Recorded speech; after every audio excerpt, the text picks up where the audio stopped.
Hmm. It's called The Devil's Advocate.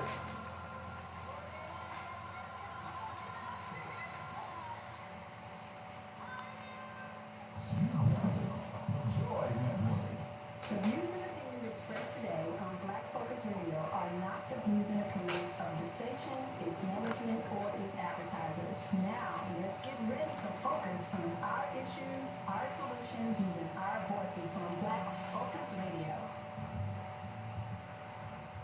Welcome to Black Focus, the show designed with our community in mind, where we focus on our issues, developing our solutions, using our voices. Central Arkansas, surrounding areas, and the nation. Get ready. Black Focus starts right now. Phone lines open at 855-525-5683. So here's your host, David W. Goldman and Robert Webb.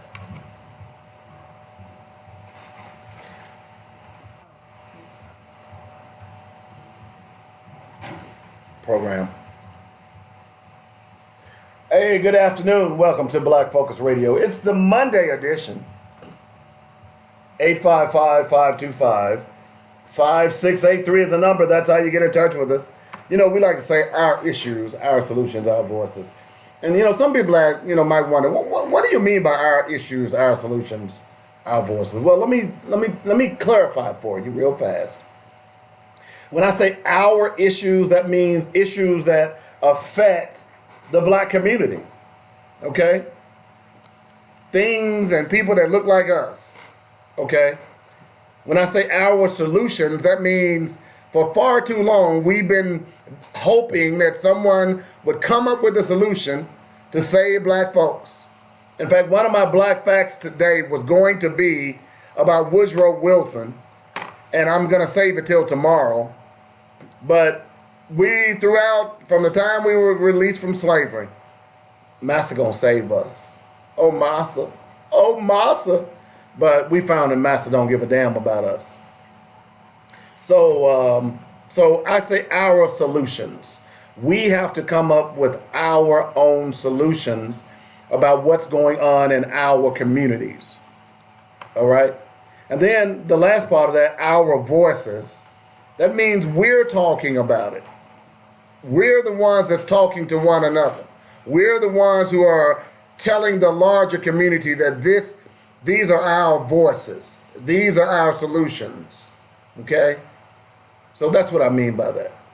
You can call me up at 855-525-5683 is the number. We got a lot of stuff to talk about today. A lot of stuff from the weekend as well. To talk about, which I'll find interesting. And of course, you know, the NAACP, excuse me, are having their national convention. And if you listened to the show last week, I just threw it out there. I said, you know, the NAACP should disinvite Donald Trump. Well, guess what has happened? What done happened? Well, we'll talk about that here in just a moment as well. Let's see what else I want to. We shouldn't be ignoring Donald Trump's racism by any stretch of the imagination. And I want to talk a little bit about, just to give you an idea of just how disgusting people are. Did you know you can lose your child for not paying lunch money, their lunch debt? At least some people think you can. But debtor's prison is alive and well, and that's basically what that is in a nutshell. So we're going to talk about all of that and more here in just a moment, but right now, we need to do Black Facts.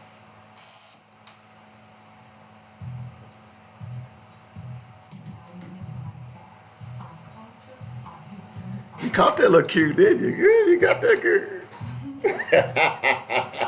I'm messing with Jemiah, who is running the board today, and I didn't tell her to get ready for the sounder for Black Facts. I just dropped the cue on her. You know, I said, time to do Black Facts. And she caught it. I was like, my baby done grown up. It's pretty good. Good on your part.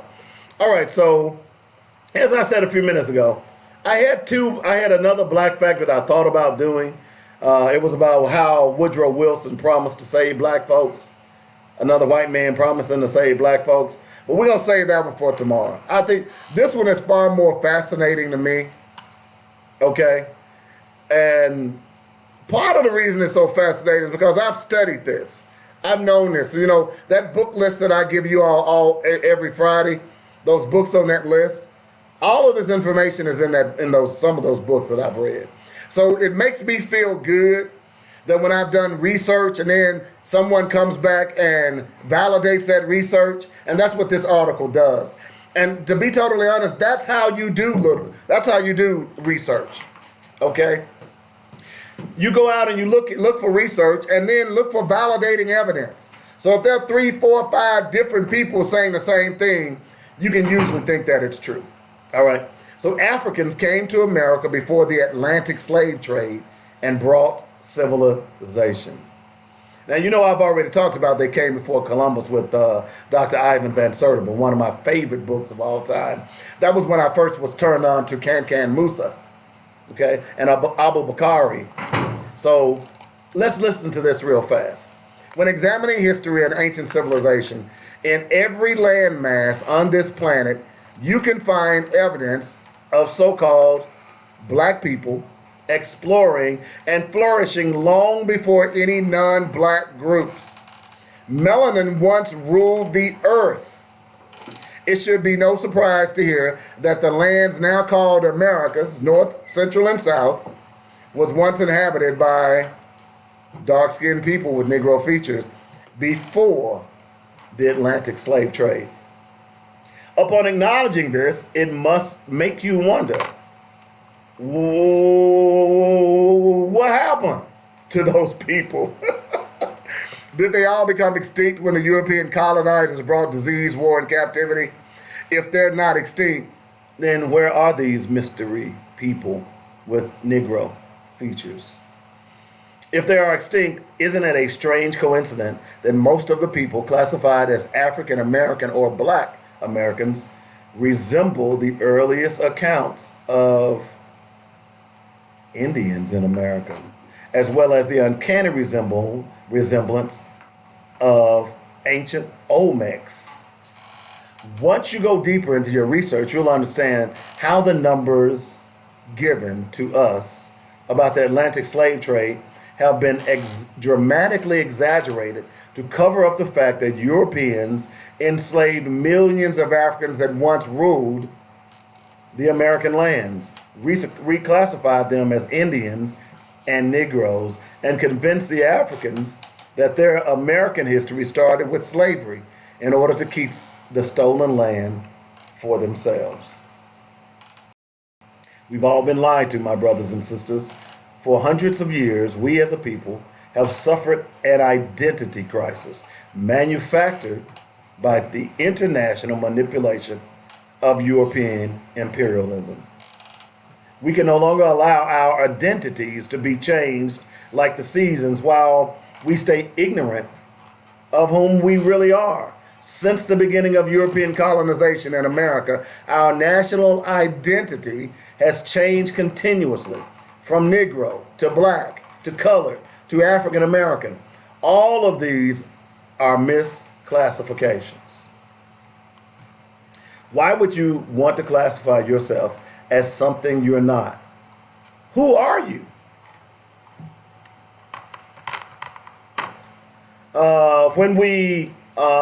Who were we before the first European settlers came to this land and now commonly referred to as America? We are, in fact, Africans, but we did not just come here to America from Africa in chains. When you re-examine the popular narratives about American history and the slave trade taught to us in school history books, you will quickly realize that the majority of the Black American population are descendants of the original African population that brought advanced culture and civilization to the Americas. Several isolated but concordant facts permit the conjecture that before the formation and development of three great ethnographic groups, a great part of America was occupied by the Negro type. That's by Carlos Marquez.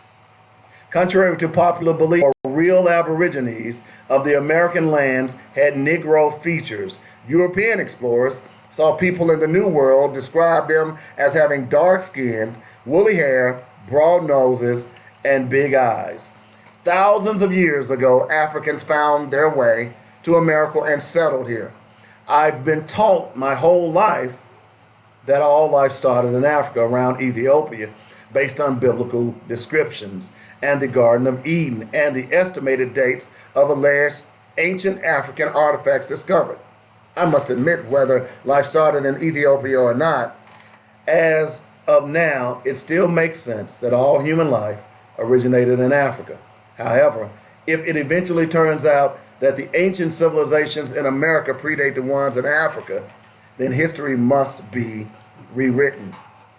It still wouldn't change the fact that first people on the planet were dark-skinned, heavy melanated people.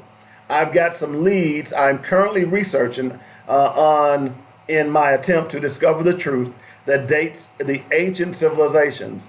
If I find something, I'll let you know. One other point.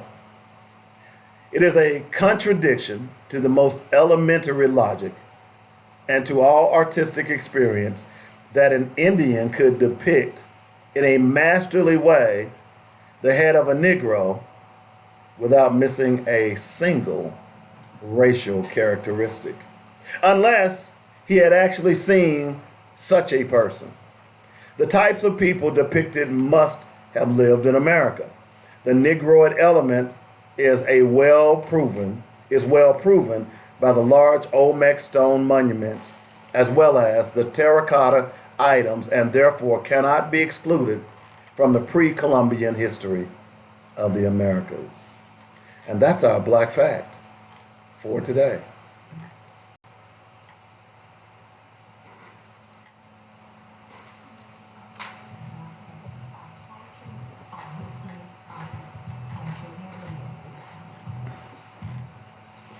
All right, and if you want to sponsor Dynamic Black Facts, you certainly can do so. Call me up at 615-554-0568. I like doing those, and especially those because, see, y'all only been taught, we came from slaves. Oh, you've been taught wrong. And then the fact that, and I've already done the research that this guy's probably already doing. Everything came from Africa. You have to understand that at one point the continents were together. They were all together. And once they broke up, there were people prior to them breaking up.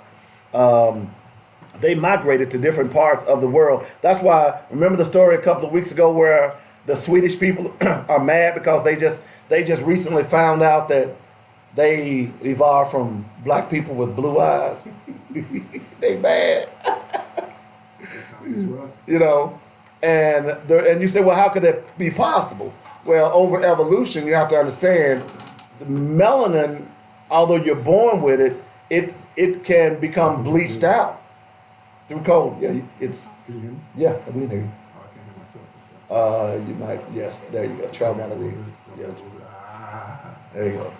Look at Miss Ivy. No, she got the little control down. I know what I'm doing. Y'all just talk. But anyway, to make a long story short, I think we've all seen the Olmec heads, right? You know, those big giant block heads. It's starting to sink to the ground, yeah. Right. Well, they've done some excavating and they found that deep down on some of them their bodies attached. Yeah, that's what they said. They said Yeah. they were sinking into the ground. Yeah, their bodies attached. But the point is this, and I've said this about the Egyptian hieroglyphics as well. Look, when you take a picture of yourself, it looks like you, right? Right. So why would I paint myself to look like somebody else if it wasn't me? Well, you know, once before they were saying that they were marble. And over the course of time with the sun, Really? they darkened. Really? Really? Yeah. You really want to go there with me on that? I thought that was interesting. Yeah. So they've done everything they can to believe. And look, a lot of people don't realize, and this is a part of a piece that has been coming, I think, for the last 10 years as it relates to history in America and the slave trade, part of the reason that they were killing the Indians or the Native Americans is because the Native Americans wouldn't be slaves. They didn't make good slaves. Okay? They fought. They fought. And many of those, you find it more in the Cherokee tribe than anything, and Apache tribe. Then man, them folks you look at some of those old pictures, them black folks. Yeah. I'm serious. And if you go through parts of Oklahoma, man, I'm gonna tell you like this. I've seen some beautiful black women in my lifetime, and all of them are beautiful. But man, I went to Oklahoma about 25 years ago with a friend of mine who went to high school in Oklahoma. And he used to always tell me, he said, Dave, you just don't know how pretty black women can be until you've seen some of those native black Indians. Right. And I said, oh man, come on, I'm gonna call his name. Man, come on, man. Black women beautiful everywhere. Went up there for a weekend. Okay? Change your perspective. Black women as dark as that seat you sitting on. Yeah, cold black skin. Cold black skin, smooth hair, long wavy hair. Yeah. Oh my God. Oh, yeah. I mean, and they were descendants of Cherokees. It makes some beautiful women. You know, so the point in this black fact is the fact that we know black people created everything. Okay? And y'all just mad. Okay? So, and they upset now that all this stuff is coming out. What about us? What are we going to do? I don't care. You can go back to Europe. Ah! Anyway, that voice you're hearing is Robert Webb. Hey, Robert, how was your weekend? It was the weekend, baby. Did you do anything, Nah, nothing worth talking about. You didn't do anything worth talking about? Did you play any golf? Nah, I had played golf for a couple of weeks. You didn't? Kind of Yeah. But I will be after this weekend. Yeah. Oh, okay. I might get after this week. I'll be after this week. By the way, if you're a fisherman, this would be a good week to fish. Really? Full moon, you got a front coming in. They say the brim are biting everywhere. I mean, everywhere. They said all lakes. I'm a catfish guy. I don't care about Well, I'll bring back. Man, brim is the best eating you can have. Too many bones. Man, Too many bones. well, anyway, I like catfish too, by the way. But they say brim and catfish are biting. Really? It's the time to go fishing. Baby. Yeah, so get you some chicken livers. Give you a little fishing hit. I like bottles. Man. I don't like fishing with poles. I like to get the boat, get me some bottles and throw the balls. Oh yeah, I've seen those. I'm going to eat. I ain't going. What I do ain't they? after for the sport. What do they call that? Is it noodle? No, it's not noodling. Yeah, it is noodling. Noodling, yeah. Yeah, it is noodling, where they just attach it to it. In fact, a friend of mine in Tennessee used to do that all the time. He just throw them out there overnight and come back the next day. Nah, I put mine out, man. Put mine out. Just sit in the boat and chill. Yeah. A couple of beers. You know, he'd come back the next day. I mean, in fact, we call him Hillbilly, a friend of mine, and he has a fishing tour Okay. where he actually takes people out. So he knows what he's doing. Yeah, he's a fisherman. Man, dude's a bad boy. Okay. Dude's a bad boy. But anyway, 855-525-5683 is the number. That's how you get in touch with us. A couple of things I want to talk about today. I heard an interesting piece this morning on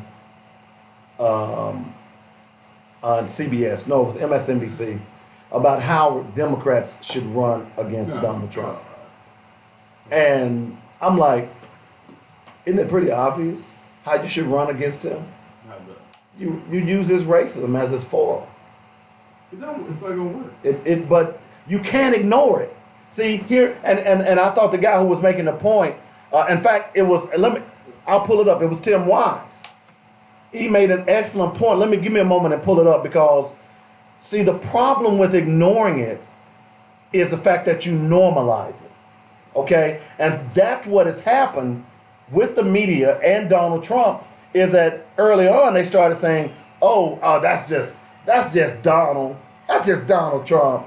We've normalized his behavior, so now instead of us being upset about it when he does something else that's outlandish, we say, "Oh, that's just Donald," and that we already normalized racism in America. that's the point. So I don't understand how speaking out against it now is going to be any different. We've normalized racism in America. When you got an unarmed black man being shot by the police, and you got people saying he should have just complied. You know, I mean, we've normalized racism in America. When Kaepernick takes the knee, and everybody makes it to be about the American flag and not about the issue by which he's taking the knee for. We normalize it. So there's nothing there's nothing during a campaign that you can speak out about that's going to change the outcome. Tell me why you feel that having this conversation during the campaign will make it different. Because, and I don't want to take words out of his mouth. I'm looking for his tweet right now. Hang on just a moment. And this is, you know who Tim Wise is, right? Yeah. In fact, I didn't realize that he was the son of some rich mogul. Yeah. I didn't realize that. Real estate mogul. I've been watching him for years. But here's his tweet. If Dems blow this election, it is not because they were too far left on policy or because they weren't left enough. It would have little to do with policy at all. They are making a mistake caused by traditional consultant theories that does not apply here. And by listening to influential pundits and liberal media who also don't get the unique nature of Trumpism relative to normal political movements and campaigns. This election is not going to be won by talking about all of your great plans for health care, jobs, etc. And for that reason, and the reasons are several.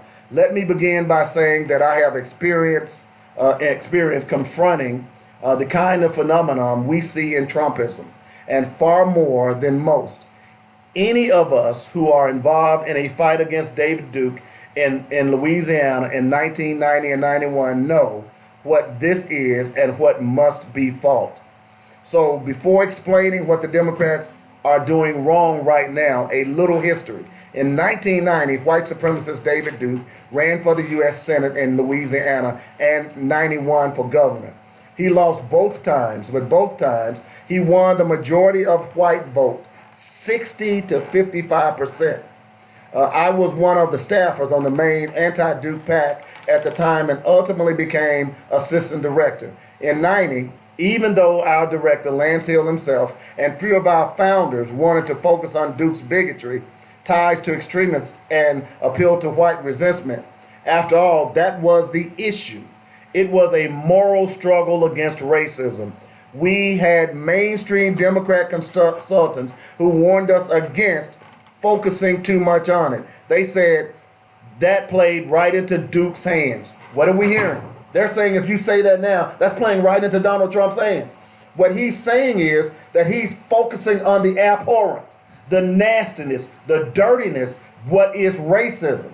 He will not let Duke, he did not let David Duke run away from that because that's what he is. It's what we're in right now is a moral determination on what we want to do and where this country wants to go. Okay? Mm-hmm. This is what he's saying. So that albatross, every chance we get must be hung around Donald Trump's neck. And I agree with him. For the first time I was like, because I've been hearing these pundits, well, you really shouldn't talk about that. Well, part of the reason that it's still here is because we really hadn't talked about it. And now we've got a president who is running on it, proud of it, so let's make it a moral battle. Because when you look at the polls, most people are not even paying attention to those health care and jobs and things of that nature. Because what do people vote? Typically, they vote on emotional issues, abortion, prayer in school, things of that nature. They rarely vote on policy. So to simply ignore Donald Trump, I think Tim Wise is right on point with this. I really do. Man, again, it's tough for me. The reason it's tough for me is because we have, I think to some degree, we've been hoodwinked. So if you remember back in 2016 when Trump was running, you talk to Republicans, and the Republicans' conversations were all different. Why you vote for Trump? I believe he's going to bring jobs back to America. Why you vote for Trump? I agree with him on immigration. Why you vote for Trump? I agree with him on what he says about his foreign policy strategy, right? You've had very few people, when you talk to them about why you would vote for Hillary, nobody said anything about her policy. Everybody said it's her time. True. So when we start having a conversation about racism, while that might be good in some circles, people might want to hear that to some degree. But I think overall, you got people, white and black, who agree with some of the things Trump's doing. I agree. Right? So if you try to make this conversation about racism, then I think you completely lose because, again, even though Trump sounds crazy and says the craziest thing you can ever imagine, he's talking about issues that people are concerned about. But no, he isn't. That's the point. During this campaign, he talked about immigration and what he'd do to stop immigration. Right, but now when you look at him coming up for election, everything he said he was going to do, he has not done. Yes, he does. He's tried to do everything he said he'd do. Trying and doing are two different things. He said he tried to build a wall. He's been working on trying to build a wall. Okay. He said that he would try to bring jobs back to America. That's like when he had the phone call to the company that was leaving in Ohio. He made the phone call and told me if you go overseas, we're going to raise the tariff, all that kind of stuff. I mean, to some degree, the guy. Did they go overseas though? They eventually left. Yeah. But 6 months later. But again, you see what's happening with the tariffs, what he's doing now with the tariffs. To some people, Trump is fulfilling his campaign promises. And so that's the conversation nobody really wants to have because as crazy as the guy is, I mean, we've had people get elected who promises all these great things and we never got them. But one thing I will give Trump credit for, while he may be crazy as hell, he is trying to fulfill his campaign promises. Well, I think that will bode with the people who are going to vote for him. It'll bode with his 35 to 40%.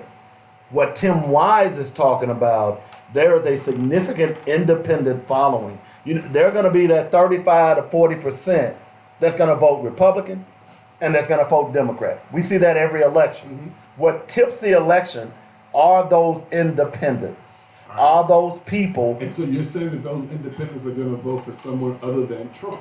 Well, the question is, how do you get them to vote for Trump? Now, you had a person that was coming in 16 who had no track record. He did have a track record, but they didn't focus on that. But now he has a legitimate track record of bigotry, of racism, of lying, all of those things now that you got to hang it around his neck. Let's say, for instance, you don't focus on the racism. Let's put that on the side for a moment. Okay? Shouldn't you focus on his lying? Shouldn't you focus on the fact that the New York Times placed an ad and he had told over 10,000 lies and counting? Those are types of things that you got to hang around his neck. In other words, he's a liar. He's not trustworthy. You got to hang that around his neck, just like you got to hang he's a bigot and a racist. You got to do that because if that was you, okay, would he hang it around your neck? I'm sure he would. Yeah, he did the same thing with Hillary. Exactly. So what I'm saying, and I think what Tim Wise is saying, and he stated it more eloquently, what do you do with a bully?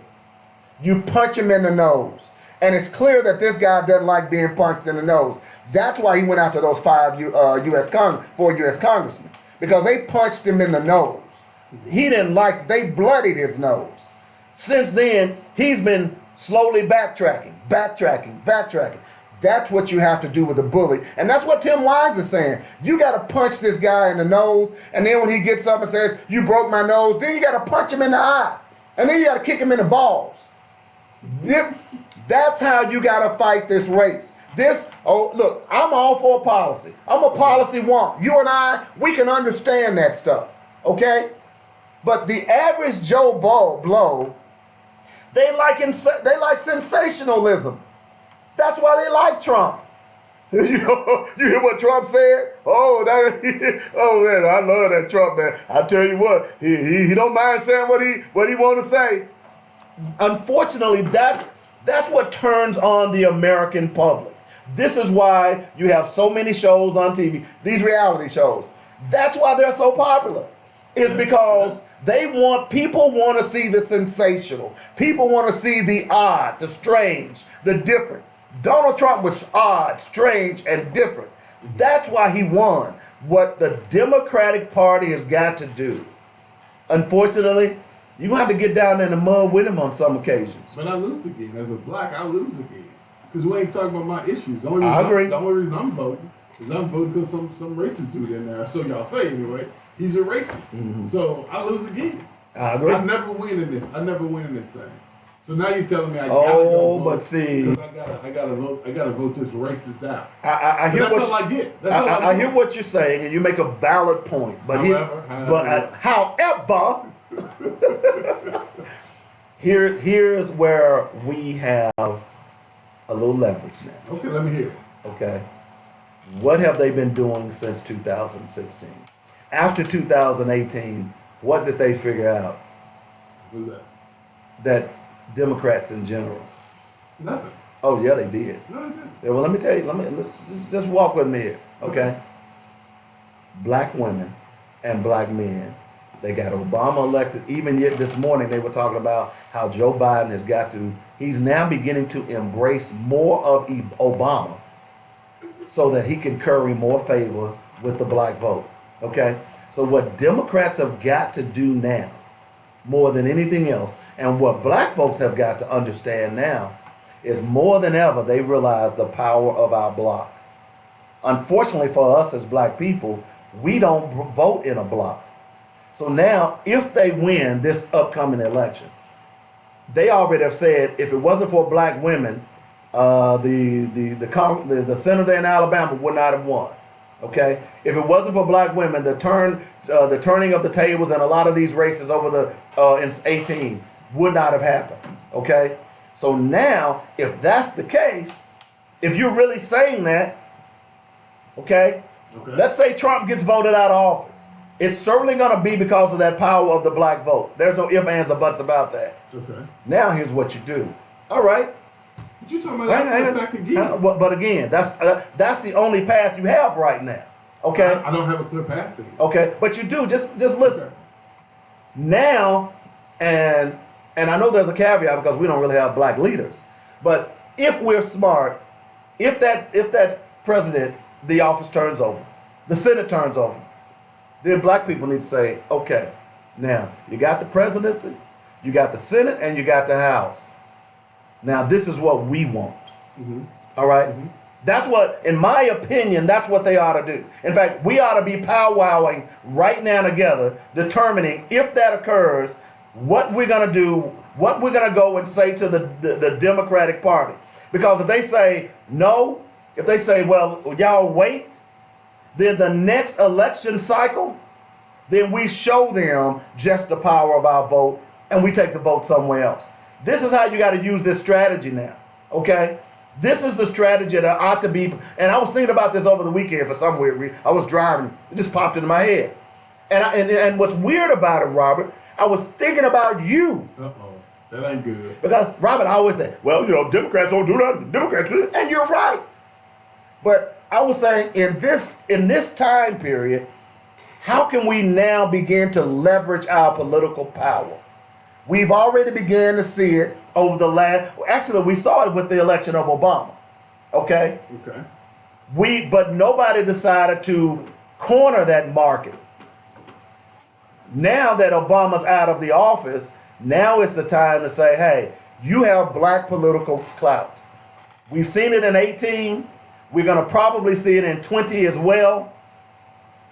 Now you go to the Democratic Party after the fact to say, hey, look, now we've got you back in office. Here's what we want for our communities. And if you don't, even if it means you have to start your own independent party, that's what you ought to do. That's how I'm looking at this. Does that make sense? Yeah, it makes sense. But unfortunately, like I said, though, here we are again. 2022 is on the horizon, and we're talking about the reason we want black folk to come out and vote because you got a racist president. Not about issues that impact black folk, but only because you supposedly got a racist president. That's why you want us to vote. So why do people vote for Obama? Why do black folks vote for Obama? I believe he gave them hope. Nothing more. I believe he gave them hope. I believe people saw hope in Obama. Why did they see hope in Obama? He sold it to them. Okay. He sold them hope. But all the other candidates were selling hope. Nah, they weren't selling hope. Obama was, I mean, if you go back, if you really go back and you take a look at Obama when he came out, the cadences in his voice, he sounded like MLK. And as you notice, the closer he got to election, he started to drop it. I'll never forget when I went to see him in Columbia, South Carolina. I was sitting there thinking to myself, he sounds like somebody.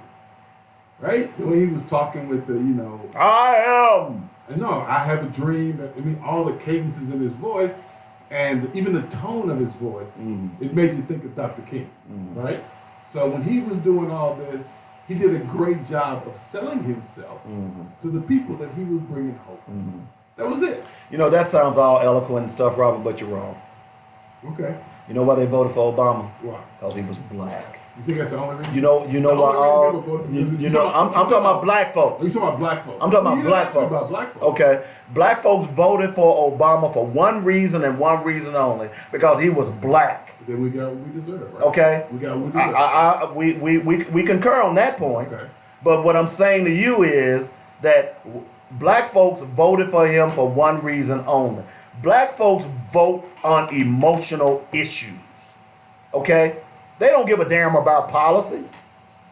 Look, this governor alone here in Arkansas tried to take away health care for what? Almost 25,000 people. The majority of them were black folks. When the election cycle came around, did you see black folks running to the polls? No. They don't give a damn about policy. They care about emotion, and that's sad. You and I care about policy. Yeah. But the average black person votes on emotion. They voted for Obama because Obama, he's going to be the first black president. I ain't never seen a black president in my lifetime. He can't do no worse than all the others. That's why they voted for him. But now we have an opportunity here in this election cycle to prove the power of our black vote. Okay? We have an opportunity for the Democrats. I don't think so. You got to remember. Let me finish. Hold on. Okay. You got to remember. So we had the same conversation in 16. We talked about this in 16. We had the same conversation. And the point we fail to realize is, let's do this again. 53% of white women voted for Trump. Right. 53%. We can talk about the black vote all we want to, but if you still got 53% of white women voting for Trump, it don't matter how many people get out and vote. It don't matter. Well, at the end of the day, what black people have got to do, even if Trump wins again, black people have got to figure out a way to use their political leverage in the Democratic Party. And this is the election to do that. Over the last 3 elections, from 16 to 18 to now, all they've been talking about is the power of the black vote. The black vote is the reason why they got elected. This, that, and the other.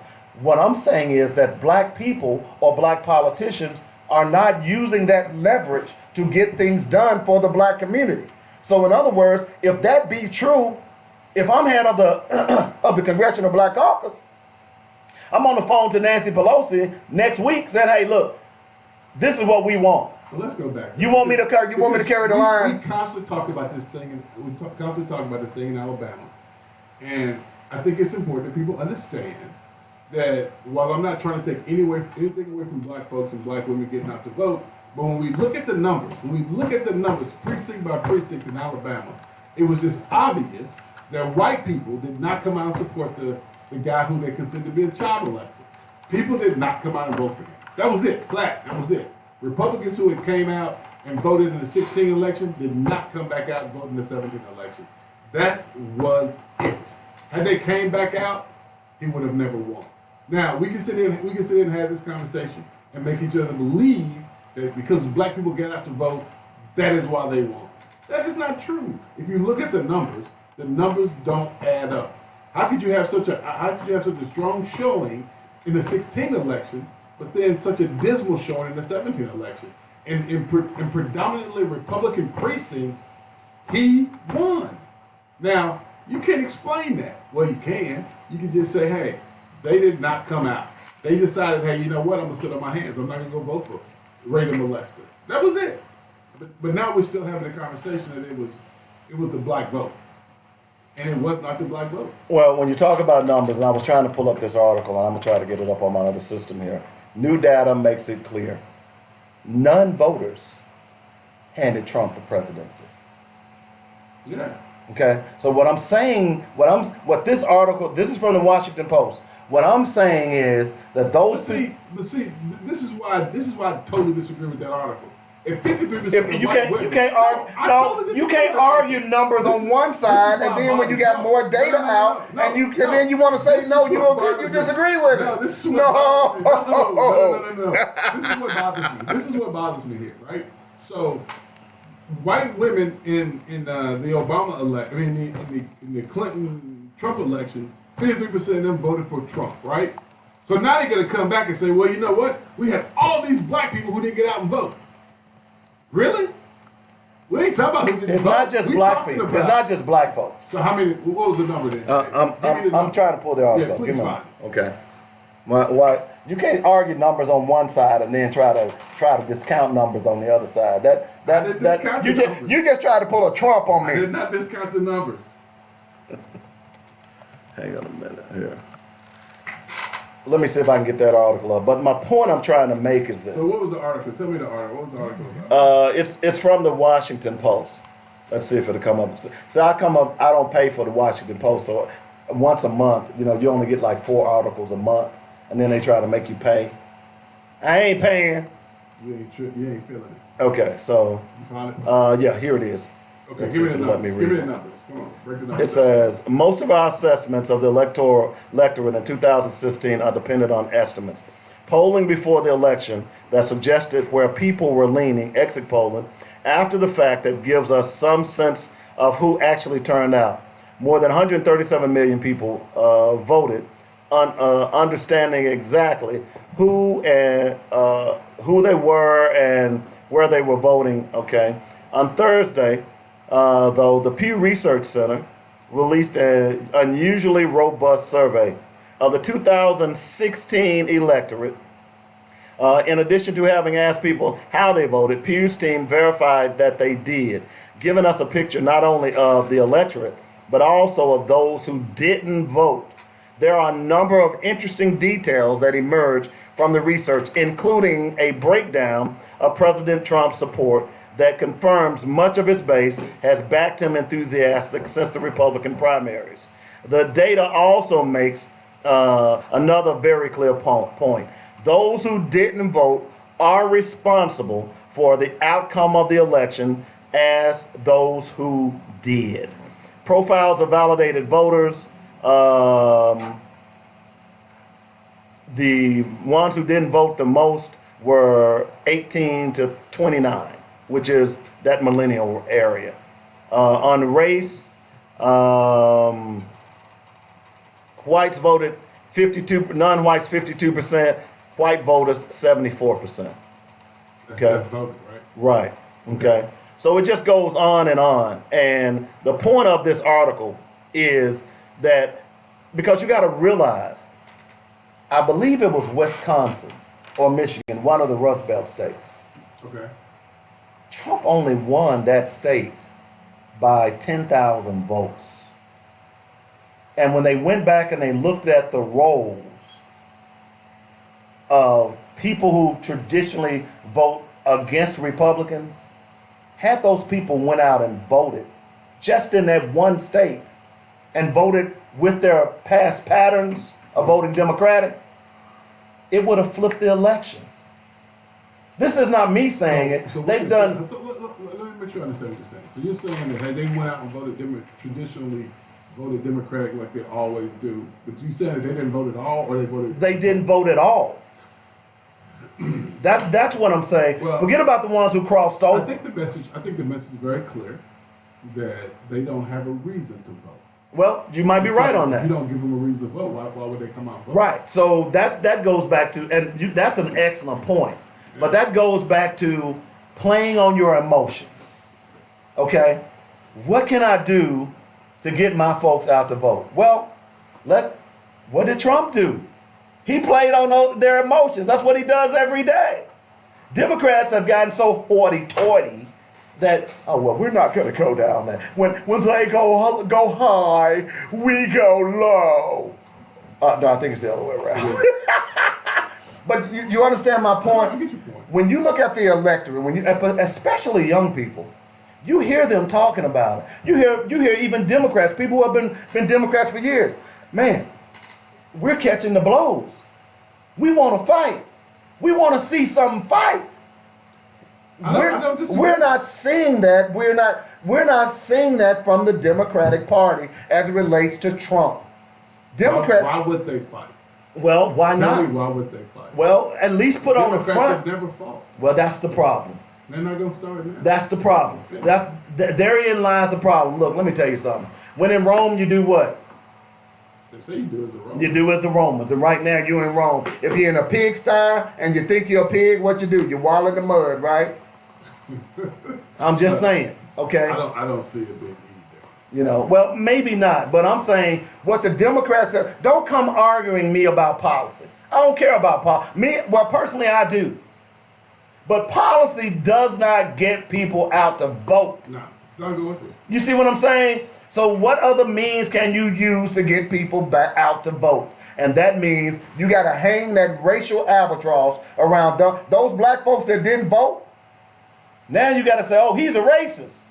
You got to make sure that they know that what he's done to black people. Yeah, I'm going to go vote.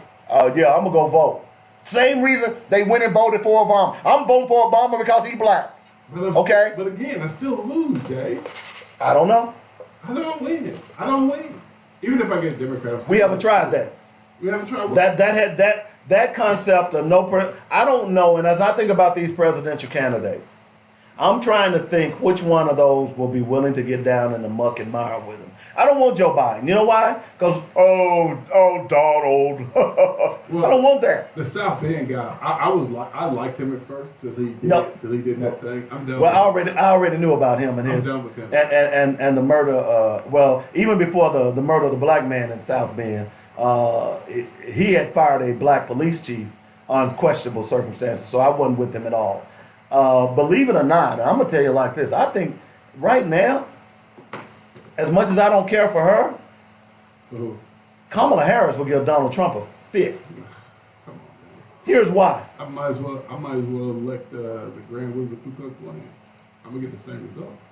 You're gonna get if you okay. Who in this race? Because you got to vote for somebody. That's what's unfortunate. So who in this race that would pass the Robert Webb muster?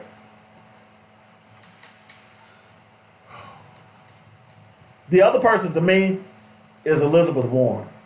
Right now, Somebody, the woman who claims she was an Indian. Come on, bro. see, you just hate everybody, don't you? No, I don't Do you hate like Jemiah? Do you like Jemiah? That's my girl. I'll be my girl. I don't hate anybody. I just think that it's hard for me to be supportive. Are you gonna vote, Robert? Oh God, you gotta think about Yeah, I it. gotta Oh think God, what's wrong with you? Let me make sure. I want to make sure I clarify this. I am not You're voting. I am not anti-American. going to vote for any Democratic candidate, nor am I going to vote for a Republican candidate. So you are More that than likely- statistic that I just More read. than likely, I will be voting for a third party candidate. Okay, what third party candidate out there? I don't know yet. So Donald Trump's racism and bigotry is not enough for you to vote against him. I'm voting against myself. I vote for anybody up there, But aren't you? Democrat or Republican. Aren't you? I'm voting against myself. But aren't you voting against yourself and you vote So independent? you ever heard the lesser of two evils? Don't You heard that, look. right? Don't The craziest thing anybody ever made up. Like Okay. this, like one evil is less evil than the other. Well, one might There's smile. no such thing Well, one might as the smile when he lesser slits of your two throat, evils. and the other one just If growls. one is evil, then the other's also evil. So yeah, I'm voting third party. Golly, man. When I go vote, I will not be voting for a Democrat or a Republican, Do you- regardless of who gets the nomination. Does that include in House and Senate races too?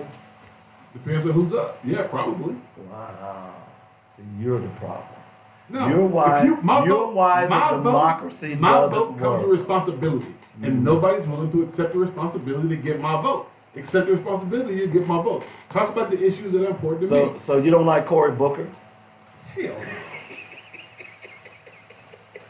Might as well vote for Trump. How did I know I was gonna get that response? I did that facetiously. I don't like Cory either. He's trying to take my guns. I don't want nobody else to vote. No, you ain't taking Let my me keep guns. my son. rifles. You know what I'm saying? You Let ain't me taking keep my my guns. rifles and my Yeah. pistols. So no, Cory. I'm just trying to think. I'm gonna be honest. Elizabeth Warren and Kamala Harris is the ones that make him nervous. And you know why? You can always tell the ones that make him nervous. He goes after them. Okay? So you're gonna have to end up with one of them. Oh God, y'all start texting me telling me if I vote for independence or vote for Trump. I don't care. I don't See? really care. See? I don't care. I'm not voting for Democrat. Look, you got But it. okay, if anybody can tell me, if anybody, even you, Dave, Okay. if anybody can tell me, I got a good argument against that, but go right ahead. if anybody can tell me how me voting for a Democrat is going to change the outcome of the election, bet I'm listening. Okay, all right. So I've already told you earlier how that could change it because, and I'll recap. But let me tell you, because I am an independent also, Okay. and because that I've voted independent more so over the years than I have Republican or Democrat, I concur. I understand what you're saying. But every now and then there comes a time where you've got to go against what your emotional feelings are and do what is right. Okay? And I'm simply saying that there is no ifs, ands, or buts, that the Republican Party is out and out racist. Now, you might say, oh, well, the Democrat Party is too. But here's what I do know about the difference in the two. That the Democrats are responsible for health care. They're trying to do things that help people on a regular basis. Okay? The Republicans are doing none of that. Period. End of story. And blatantly tells you in your face that you can kiss their butt. Okay? Rand Paul is a classic example of that. They voted to give the rich 1% a $90 trillion tax cut. Okay? Last week, when they were trying to vote to give more relief money for the 911 responders, Rand Paul voted against it and ultimately killed the bill. All right? Now, why is that important? Rand Paul's argument was that he's concerned about the deficit.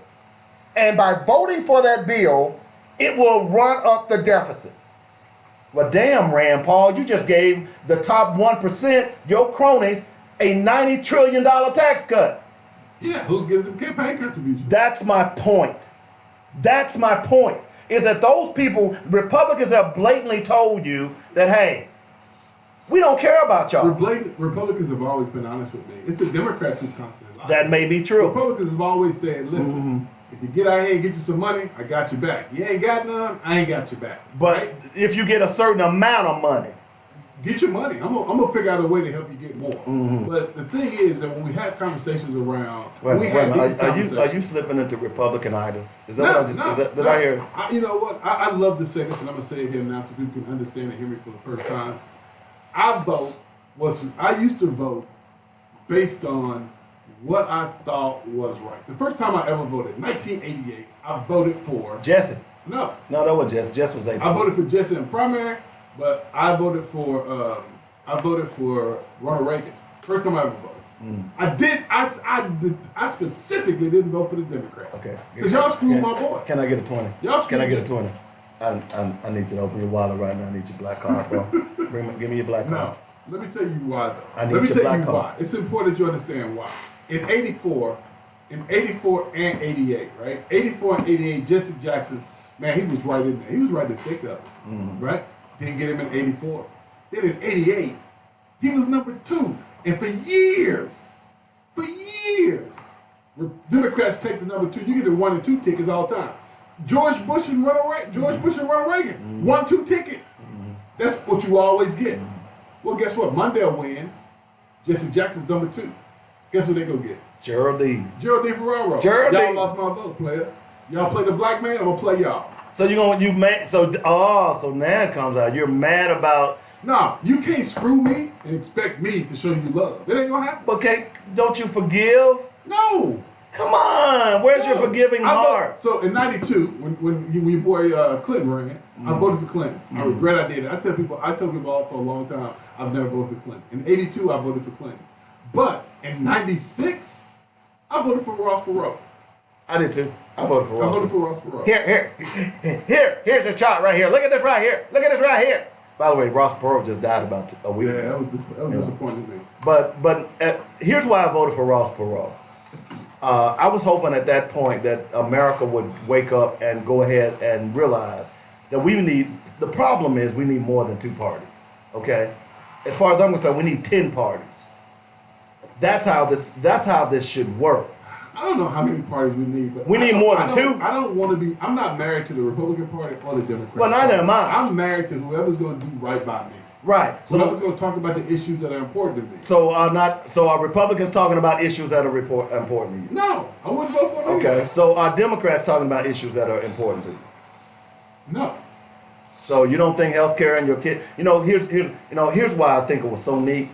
Because see, when my son was still in college, he was on my healthcare. Okay.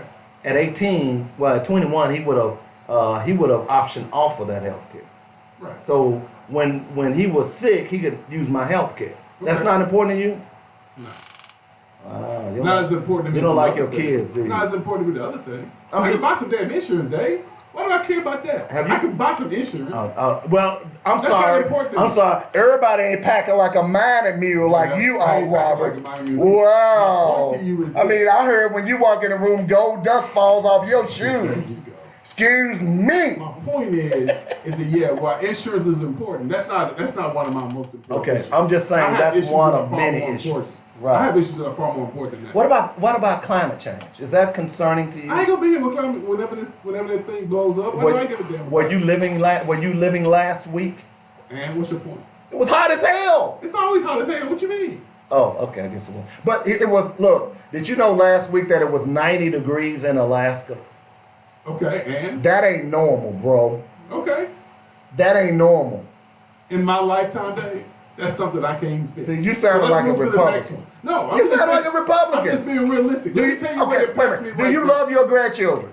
I don't have them yet. But do you love them? Of course I will. Oh, that's my point. So do you want a world left where that is habitable? Huh? Dave, this world has been here far longer than any of us, bruh. And See, you trying to so- tell me, I think you are a closet Republican. oh, I think you are. God. Let me tell you what's problematic with this, Dave. Let me tell you what's problematic with this. So, while climate change, I'm sure is important, right? Dave, I have been here. What about I have been here LGBTQ? Is that 50 important to years. you? I have been, no, it's not important to me. What? I've been here 50 years. Oh, you don't like gay people? I got nothing against gay people. I'm more concerned about But black aren't you people. concerned about their rights? Are they concerned about mine? All right, see? I'm just saying. I'm not trying to be insensitive to anybody's plight. I'm not trying. Everybody text me I'm a Republican. Don't listen to that. And so people keep saying life is more than me. Well, Thank y'all very much. at least But my point Latanya is- says, I'm with Robert. The picking is slim. Exactly. My point is that while that issue is important, right? I'm more concerned about criminal justice reform, right? Okay. Are Republicans concerned about that? No. So, Why do you keep stopping me, Dave? I'm sorry. I'm more concerned about criminal justice reform. I'm more concerned about unemployment. I'm more Are concerned. Republicans concerned about that? I'm sorry, I interrupted you again. So what you're trying? The point you're trying to make here is that I wouldn't consider myself to be a Democrat or a Republican. Well, because okay. a black man Okay. cannot be a Democrat. I or a agree. Republican. But here's what I'm saying. The issues People that like come you- apart, like me. Okay. Go ahead, Dave. I like that. I was going to say you and I. Okay. No, people like me. Go ahead. People like you and I have got to be smart enough to understand that although we see issues differently, sometimes we got to vote for the masses. We got to do for the masses that may not actually benefit us. You know what I'm I saying? bet some people in California who drank that poison Kool-Aid, I bet somebody told them that. We got to think for the masses, y'all. Can't think for just y'all. Think for the masses. Oh, so did you just call Drink me the Jim Kool-Aid. Jones? Jim Jones. Did you just Yeah, call me yeah, Jim Jim Jones? Drink the Kool-Aid. We need to go to top of the Drink hour the break. Kool-Aid, baby. Hey, Dave, meet drink me the outside Kool-Aid. in 5 minutes. Drink the I'm about to Kool-Aid. dirty up Robert Webb's pink Drink shirt. the Kool-Aid, baby. Drink the Kool-Aid, baby. Hey, I'm drinking root beer. It's brown. Hey, it's probably got some balls in it. Hey, you're listening to Black Focus Radio. We've got a lively debate going on. Also, when we come back, I want to talk about should I be able to take your children because you owe lunch money? Talking about the ultimate bully, Yeah, I can't. man. And how is that not debtor's prison? It is. All of it. Child support, the whole nine. All of that's debtor's prison, but nobody talks about that.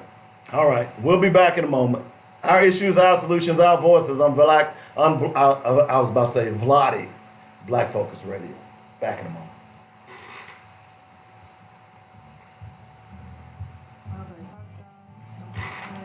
Stop. Top drop. Stop set first. Good stuff, Rod. Good stuff. Hey, sometimes you gotta be the opposing voice. Damn, I get tired of being the opposing.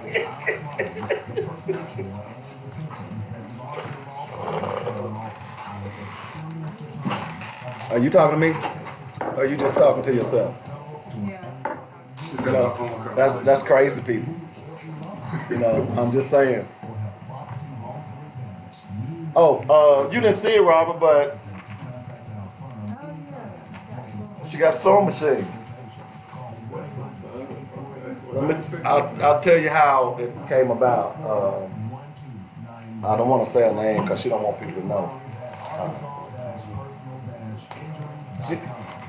She called me Friday and said, well, she sent me a picture, and I didn't see the picture. It was just directions to her job, and I sent it back. I'm like, why are you sending me directions to your job? She said, see, old people just don't read their text, do they? She said, scroll down. And she said it was a picture of the sewing machine that she had bought for her. So That's what's up. that's pretty cool. So we need to figure out something we can get for Clayton now. Clayton says he wants a beat box. I don't know how much that costs. A beat machine. You talking about real? So we got to figure out something to get for him now. Man, it is hot in here. Shit, man, I need to do something. Man. Yes, ma'am. Top of the hour. You play the top drop afterwards. Disclaimer and open. And news. Did you play news the last hour? The open? No, you didn't. I don't remember you playing. Oh, okay, maybe it did, man.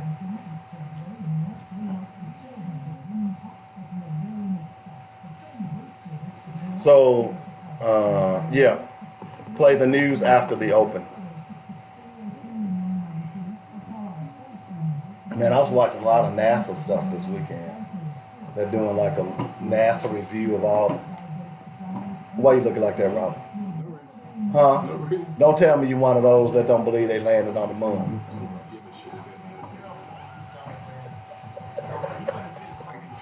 Come on, man. Come on. Oh, hey, have you heard about what these crazy white folks about to do? Get killed? Have you heard about them? So they've been setting up all over on social media. They're planning sometime in August to storm Area 51. Y'all gonna get y'all asses shot. Just go ahead. And they claim that they got over 1 million people who are saying that they're gonna meet them there to storm the area. That's crazy. It is crazy. I love social media. That's pretty cool. I hope they do it just to see. I mean, don't you want to know whether or not there's some aliens there? No, why not? No. God, man. You don't like Star Trek? What am I gonna do if I found out there's aliens there? I mean, what would be what's I mean, don't you want to know if there's something's out there? Don't you want to know whether or not a spaceship really crashed landed in Taos, New Mexico? Man, okay, I do. I happen to believe that. I believe in aliens. You gotta meet. like Star Trek though? Hey, you gotta meet some of my friends. They're aliens. Oh, you gotta do the news. Go ahead and do it.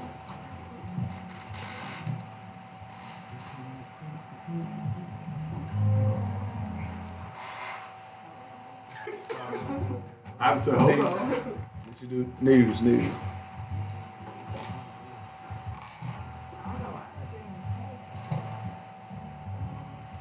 There you go.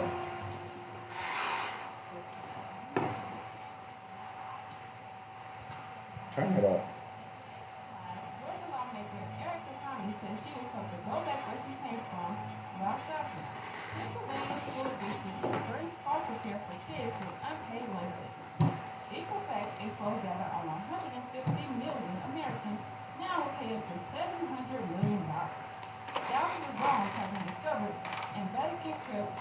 Did you do the that facial that face app?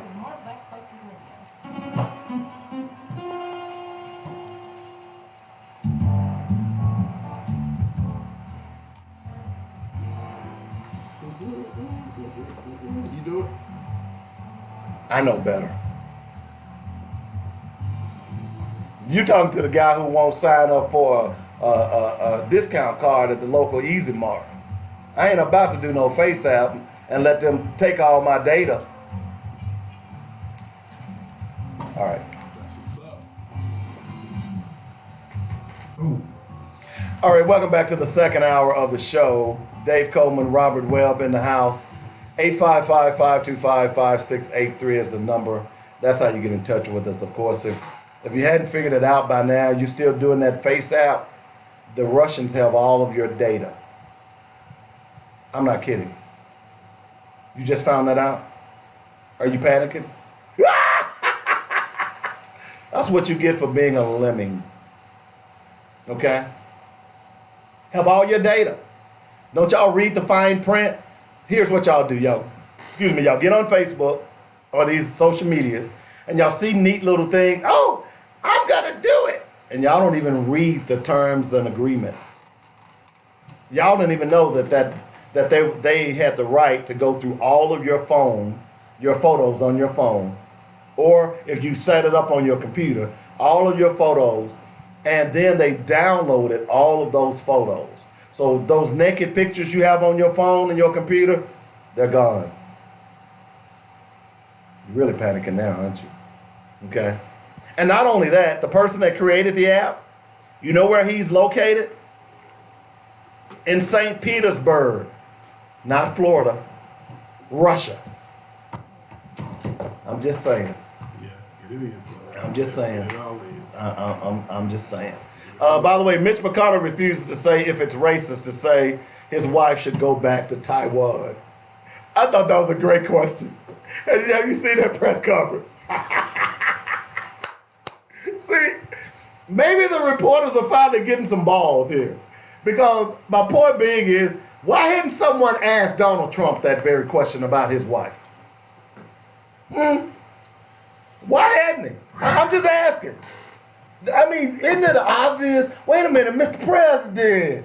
You talking about go back to where you came from? Isn't your wife an immigrant? And by the way, isn't she an anchor baby? Isn't Byron her son an anchor baby? Isn't he? What about your parents? He claimed that. Well, you know, they come over here and then they get here, they have anchor babies, and then they bring their parents over here. Wait a minute, did your wife do that, Mr. Trump? See, if we had some real reporting, that's the questions that would be asked. Okay. Sweet. You know. And by the way, Ilhan Omar, those of you who don't know, she's been here longer than Donald Trump's wife as an American citizen. I'm just saying. You know. 855-525-5683 is the number. I'm just saying. By the way, Robert, I thought about this guy. I thought about you when I saw this story. Man steals woman's car on a date. Takes her god sister to drive around it. So he steals a car, and then he takes another girl on a date in that car, and that's the girl's god sister. Now the question is, where did this happen? So what now? Where did this happen? Say it again. This man takes a girl out on a date. Well, I guess she drove. He steals her car to go and take her god sister out on a date. Now where did this happen? It's not that complicated. He goes out on a date with a woman. Apparently, a man goes on a date with a right. woman. She's driving. She's driving. He steals her car He steals her car. to take her god sister out on a date. What? There's only one place this could happen. There's only one place this could happen. I have no clue. Take a guess. That's crazy. She had a volleyball too. I have no clue. Take a guess. I could even guess on that one. There's only one place this could happen. You can tell me the one place. Memphis.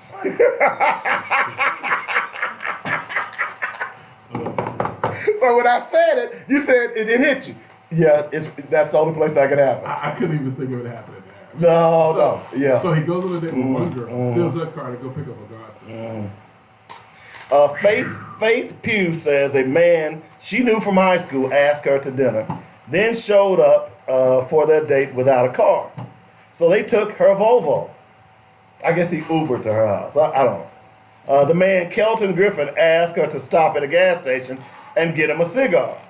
She went inside. That was a bit. Wait a minute. He stopped. There are all kinds of things. Okay, wait a minute. That just boggled my mind right there. Wait a minute. Let me go back and read that because that just kind of boggled my mind. Okay. Faith Pugh says a man she knew from high school asked her to dinner, then showed up for the date without a car. Okay. So they took her Volvo. Okay. The man, Kelton Griffin, asked her to stop at a gas station and get him a cigar. She went inside to buy it. When she came out, her date and car was gone. Pugh's mother picked her up and they used the GPS to track her car. They followed the signal to a drive-in theater. Pugh says that's where she found her car, the guy, with her god sister on a date. They called the police and Griffin was arrested. Alrighty then. All right, somebody, you know Robert? No. Shouldn't there have been a red... Miss Ivy, pull that microphone down for a moment. If a guy shows up at your house, now I know you don't drive. If a guy shows up at your house and says they all going on a date, he don't have a car, he don't even have any money to buy a cigar, he sends you in to get the cigar, what you thinking, Miss Ivy? What you thinking? Yeah, I don't want to be involved with him. I'm just going to leave that alone and go about my business. Because that's like bad signs. Like those red flags, yes. Well, I was just wondering because it just, when dude look, don't you talk about if I'm gonna take you out beforehand? Where you find these stories? This is like a woman that jumped in the middle of the Arkansas River. Well, swam to shore. she did. She lived. She swam to shore. Okay, look, you know what? I know what I did. She probably did the butterfly on the way down. You are sick. I just don't even know if I can entertain this anymore. I'm serious. I'm just saying. I'm just saying. Whew, Lord have mercy. Let's see here. This was a cop in New Jersey said that he beat an N-word like he owed him money. Now he faces 40 years on federal charges of excessive force. He'll get off. I'm sure of that. Let's see what else we got before we get back into it. Let's see. We did that. We did the bad date story. That's going to go down in infamy. Okay. Cincinnati. Did you see this one about the real estate agent showing a house while black?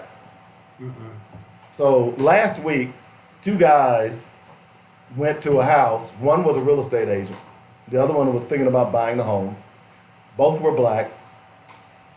They go into the house. The black real estate agent is showing the other black guy the house. They come out and they're surrounded by police. And the police handcuff them. One of them gets angry and said, "You racially profiling me," so the police got mad at him because they, it's amazing to me how you call a racist and then they try to double it back on you. So because the guy said you were racially profiling me, the police decided to handcuff him too. Come to find out that the guy who had called the police, and see, this is why this is dangerous. The guy who had called the police was a former police officer. Okay? He told the police that he had seen two men break the front door in and go into that house. Now here's a former police officer. All right. By the way, both of these men were unarmed. The former police officer, he was armed. They didn't know that he was a former police officer. So they were not concerned about the white man walking around outside with the pistol. They were more concerned about the brothers, the black real estate agent. for showing the house. So, I'm just saying. You hadn't seen that video? Robert, you gotta get Tell in the you, man, I world. don't watch stuff like that. I'm done. You gotta get in the world. Okay. So let's talk a little bit about this thing with these kids. I believe it was in Wyoming.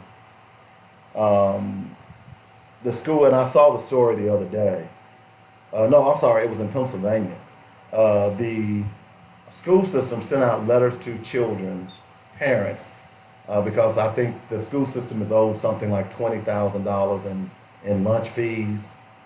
So they sent out letters to parents saying that if the fees are not paid, that they could potentially be turned over to the Department of Human Services, and that children can be taken from them and put into foster care. Your kids will be taken and put into slavery. Okay. So when I saw the story, and the story came out Friday, I saw the story Friday, I kind of chuckled. I said, yeah, really, right? But then over the weekend, as I began to think about it, I'm convinced that this government would do anything to steal children. Now, that might sound cruel, but this government has a history of stealing some Kids folks' pay, children. man. Kids pay. Okay? They have a history of stealing folks' children. Kids pay, bro. So- Kids pay. You would, $20,000, is a lot of money, but it ain't a lot of money. And at the end of the day, if a kid is going to school and is hungry, they ought to be able to eat free. That's just how I feel about it. There should not be, and it should not be a tab, whereas that at the end of the year, you owe this amount of money. I know when I was in school, if you owed money, they wouldn't let you have your report card or some crap like that. And then of course we started going to Campus Inn, and then the lunchroom almost went bankrupt. Yeah, we went to campus. I don't remember there being any kind of penalty for not paying. If you had free or reduced lunch, I don't remember that being if you had reduced lunch, I don't remember that being a penalty for not paying. Well, I knew that they would book fees, like if you had a library book out or stuff like that. All those little fees, they wouldn't let you get your diploma. Now they might have changed now, but I guess my point is that look,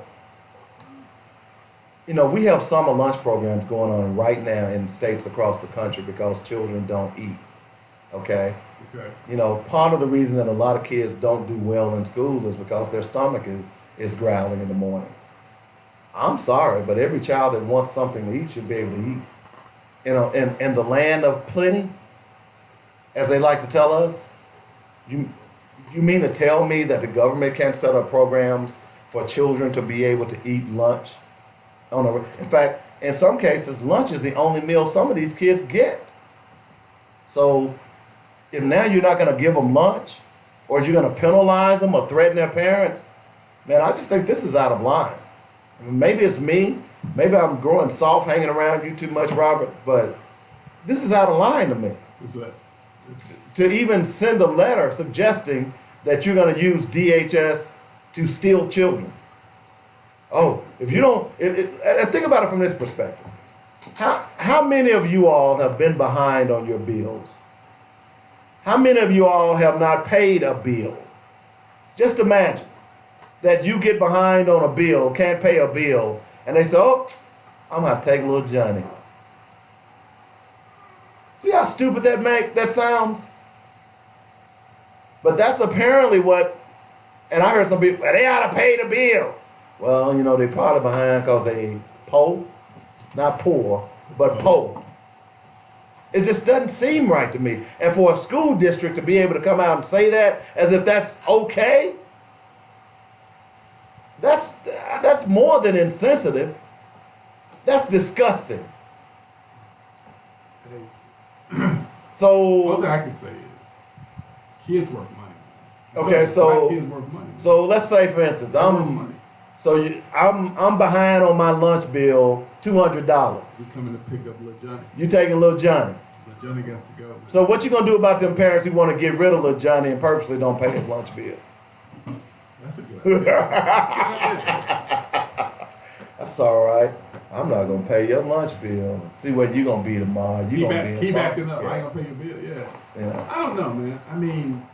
So what if you're $1.50 past due, they come pick up your kid? I mean, what's the Right, that's my what's the magic point. number with that? Because that $20,000 number that they gave is a culmination of more than just one kid. 20,000? Yeah, that's for an entire year. How much is lunch? If somebody works for the school, just somebody texts us and tells us. Well, wait a minute, you got Yeah, well, how much do y'all pay for lunch? I don't eat lunch, but mine's free. Yours free. What do you mean you don't eat lunch? I don't eat the school lunch. It's nasty. She said, I don't eat the school lunch. We got it like that. Clayton, did you eat lunch at school? Oh, see, You don't even know how much it is? y'all don't know how much. It depends on what year I think. I don't know. To show you how old Robert is, when he was going to school, lunch was 35 cents. I know it's not. Really? Y'all believe that? So when Dave was going to school, this is how old Dave is. When Dave was going to school, Dave walk outside and pick leaves off the tree. That's how old Dave is. Hey, that's right. I just go. Pick berries. There you go. Boom. Blueberry. They pick berries. That's how old Dave is. At least we had bills. At least we had. Okay, Latoya said lunch today is $3. $3. That's a lot. Yeah. That's a lot. So you're talking about what? What is that? That's $60 a month? Yeah. And if you get reduced lunch, it's 70 cents. Man, that's too much money. And especially for that crap they be serving too. It is what it is. Come on, man. Enjoy the taste. You know, I just thought that was an interesting story. That's why I brought it up. It just doesn't make any sense to me. I mean, $2.25. $2.25. See, LaTanya goes to one of them rich schools, so theirs is $3. Because they're paying an extra 75 cents So just for their location. yeah, you paying an extra 75 cents for the name of the school, For the locale. for that preacher's Lamborghini. That's it. You know, Reverend Johnson has a Lamborghini. Oh, really? Okay. Hey, let me read something to you. Here's the last 4 first ladies. You remember that Sesame Street song? Some of these things and not like the other. Some of these things and not like the other. Those are really words right there. Last 4 first ladies. Hillary Clinton, she had a BA and a Juris Doctor. Laura Bush had a BA, a MS in library science.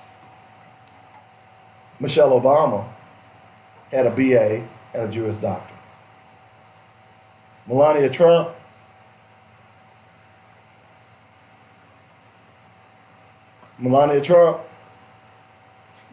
Dave, I'm not going there with you. according to this, she went to the Slovenian skank school for soft porn models. I'm done with you, Dave. I'm done with you. I'm done. But she did. What was I wrong? I'm done. What was I wrong? I'm done with What was I wrong? Okay, I'm just saying. All right, but one of the things I want to talk about this hour as well is, have you noticed what the racists are doing now? They've been doing it, but now they become after Oh, this. so you just gonna completely dodge an argument on paper yesterday about your citizen. You can completely. Oh, we're going to cover that here in just a moment. I thought you wait to the very end No, to show the we throw don't- that in. I see you playing. All right, go Well, ahead. what you trying to say? Nah, I ain't trying to say that, dog. Go Okay, ahead, do your thing. all right. I ain't said that. All right. I ain't said that. Do your thing, player. Oh, now you don't make me forget what I was going to say. My bad. Oh, have you noticed? You can always tell a racist. How? He'll claim that you're racist. Oh, okay. Okay. Were you here last week and I told the story about the restaurant in Fayetteville, Northwest Arkansas, Mm-hmm. Yeah. and he was claiming that he was the victim because Right, he had right, been racist. Right. So just last week, See. have you noticed how all the racists have been coming out and saying that those 4 women are racist as opposed to them being racist? It's been fascinating to watch. Also, by the way, Louisiana police officer suggested Alexandria Ocasio-Cortez be shot. Now, he needs to lose his job Why is that? because here is a police officer sworn to uphold the law saying that an elected official should be shot. That's terroristic threatening, but I digress. City rules cops who executed sleeping man, shooting him 55 times in 3 seconds, acted reasonably.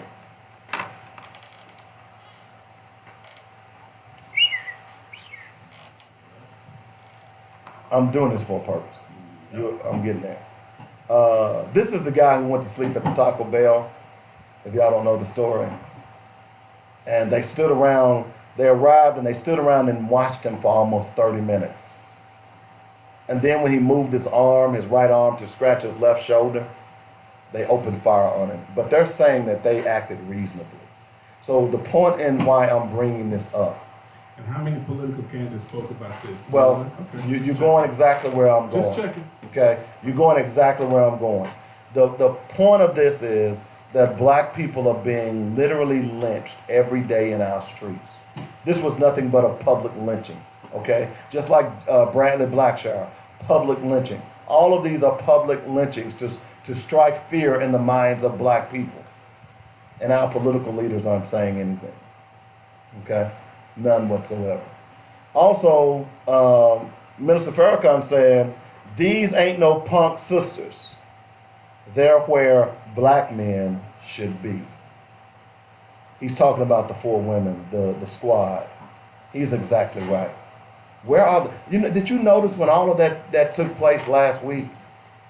There were no black men standing beside them sisters. Who was that beside her? Cory Booker? I agree. Love and happiness. Make me want to do So right. I'm gonna tell you something that was interesting though. But your boy Al Green put the resolution for impeachment. resolution for it. They tabled it. He didn't even say nothing. Okay, y'all table it. Okay, that's cool. So I'm just curious. All right, so let's talk a little bit about the bring it home a little locally.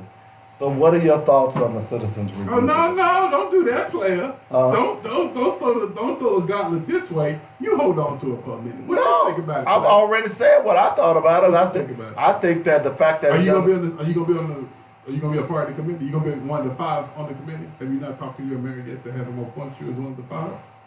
See, Robert, why you want to go there? Well, what a good way. Why you want to be passive aggressive to me? How about that? Okay, I said you that know. I said that was love. Yeah. Like a skunk. I said that was number love. You know that I am an impartial journalist. Okay? Huh? What you mean, huh? How you impartial? Just because I don't agree with everything or disagree with everything, I'm impartial. Okay? I like the way you said it. Had you been here last Monday on the show when the mayor was here, When you was on softball, you would have heard me ask the question about the Citizens Review Board. You would have heard me say, yeah, I'm working my neck, Jemiah. You would have heard me say that I disagree with that board in your feelings. not having a subpoena power. You'd have heard me say that. You agree with that. You said you didn't agree that they didn't have subpoena power. That's exactly what I said. Okay. What else did you not agree In with? his face. What else did you not agree with? Who gonna do their investigations? Nobody. They don't have any subpoena power. Exactly. That was my point. And you would have heard me when he said, well, there have been other cities who've done that and it's worked. And I said, well, there's another city that does it and it works even better, Nashville. Because Nashville's Citizens Review Board has subpoena power. Does it have a budget? Yes, it does. Okay. They do investigatory work. They have access to police files. That's what subpoena power is all about. Not having subpoena power. How can a decision be overturned? How does that work? Once they make a decision, can it be overturned by the Civil Service Commission, or how does that work? They send recommendations to the Civil Service Commission, and potentially it could. But this last incident, that cop didn't get his job back. My only thing is I just don't sit having any teeth. So I've been criticizing Frank the whole way. I'm not gonna stop now. Because every time I criticize him, he comes back and proves me wrong. So criticize the brother the whole way. Do your thing, dog. So you were buddy with Mary Stoller, huh? I wasn't buddy. I saw how y'all don't know. Stoller came to the show one day, and in the break, here's what Robin was saying. Hey, Mark, how you doing, man? Mark, they were going by first name. Same thing. Man, Same thing I call Frank. When you gonna go golfing with me, man? Have you invited Frank to go golfing with you? Nah. See why? He Why? closed So I see, I do it because you mad because he closed your golf course. I'm not mad because he Yeah, closed. you are mad. I'm not mad. Yes, you are. No. Come on, Robert. I'm not mad. You were going over there and winning your little coins and stuff, and now that he done closed your little gambling house over there, your course of ill repute. Now you're hating on the black I mayor. ain't hating on He him. ain't been in office 6 months and you're hating on him. I ain't hating on him. This is your boy. You just take Why is he my boy? You taking up for him. I know his mom and dad. He a good kid. Well, I do know his I mom. love him. I love that boy. He's a good boy. He's a good boy. Sexual chocolate. He's a good boy. Oh man. Okay. All right. I took my picture with the mayor. Y'all see us? We's look cute. See, why you saying that? See, my interns took the picture with the mayor last week. Oh, y'all See? corrupted too. See, all corrupt. how you gonna say that about Why the you interns? going for the mayor? We took picture with mayor. We took picture with him. I freed him. What he gonna do for you, nut? We just took picture. Like that ass interview. You see the fire? We see fire. Fire burn. Fire burn. Come on, man. I can't believe y'all, man. I'm really blown away right now. That's just- and then you're trying to say that I'm buddy with Stoller. You were buddy with Stoller. Stoller hated me, man. No, he did. Stoller did not like me. Y'all He were like, tolerated me. He you tolerated me. and Ward Saban. Oh God. I'm cool with everybody. When we ain't opposing each other, I'm cool with you. When we're opposing each other, it's every man for himself. Well, the mayor's not opposing you. Why you hating on him? Well, to some degree. Like I said, man, the only issue. Oh, 'cause he only closed issue your I have little with the golf mayor- course. No, the only issue I have with the mayor is that my guys went in there and talked to him about that issue with the city. He told them he'd look into it, and they've yet to hear from him yet. So that's my only issue with that. Did brother. you follow up? It wasn't my job to follow up. You told me you was gonna check him. Okay. I ain't gotta follow up. Okay, so let me just throw this out there. Go ahead, take it. Are you taking it? At the risk of being Hey. partisan. Hey, y'all need to put some Vaseline on your Okay. lips because you about to kiss that ass. Y'all need to put some Vaseline on your lips. You about to kiss that ass. Come on. Let me just throw this out there. Okay, go ahead. He is. Stop it. He is the mayor of a city, right? Is it? Put your tongue back in your mouth. Bad visual. All right. He is the mayor of a city, right? So, see, let me tell you why. No, Let me let tell me you why I finish. can't let you finish that. Because, see, now you finna piss me off. Because now what you're saying to me essentially is that my folks ain't important. And No, we gotta no. we gotta run behind him. No. He was running behind us when he wanted our vote. Why you can't run behind me when we come after your Okay. help? Hello! Well, every don't time- nobody hear me. Don't nobody hear this but me. Every time I call him, he calls me back. Oh, he does? Okay, cool. Yeah, he called me back too. That ain't the point, Dave. I ain't Okay. talking about me. But Dave, Okay. me. You is know why he different than my calls you guys. back? Me is different than my Right, guys. because he recognizes. When I went to the meeting with my brothers, I went to that meeting with them because they had an issue they wanted addressed. Right? Okay. It was not my meeting. Okay. I did not facilitate the meeting. I was not a part of the meeting. I was just witness to the meeting. Intentionally. Right? They had a conversation with the mayor. They just wanted me to come and be there. I was there. I did what Okay. they asked me to do. Now, in this meeting, he said, I will look at this and get back to you. Okay. Now, I shouldn't have to run you down. Let me ask you a couple questions. Sure. Okay. I ain't trying to be mean or anything, because Don't be mean, Daddy. but I know about 3 weeks ago, Robert was supposed to be mean with me. But I ain't the mayor, Dave. Robert didn't get I back ain't to the mayor. me. I ain't the mayor. But you know what I I ain't did? the mayor, Dave. I called Robert back. I said, "Hey, Rob, we supposed to be meeting. What I happened?" ain't the mayor. Now Robert, I know Robert is real famous. Everybody love this. Some Robert Webb. I ain't the mayor. I know Robert Webb is busy. I ain't the mayor. Yeah, exactly. I ain't the mayor. Exactly. I ain't the He's the mayor. And what's your point? He has So you get a pass? He has a lot of. So would it really hurt for your Hey, Dave, homeboys? you got some brown stuff. Will you stop it? Would you really setting a bad example for our interns today? Okay, and just think, I took them to lunch and I spoke lowly of you. Of course You know? Look at that. But I'm just saying. I'm so emotional right now. Don't you at least have to call him back and say, hey, Mayor, just touching base with you, about the issue we talked about. Don't you got to give a brother a chance? Don't you? Huh? Don't you?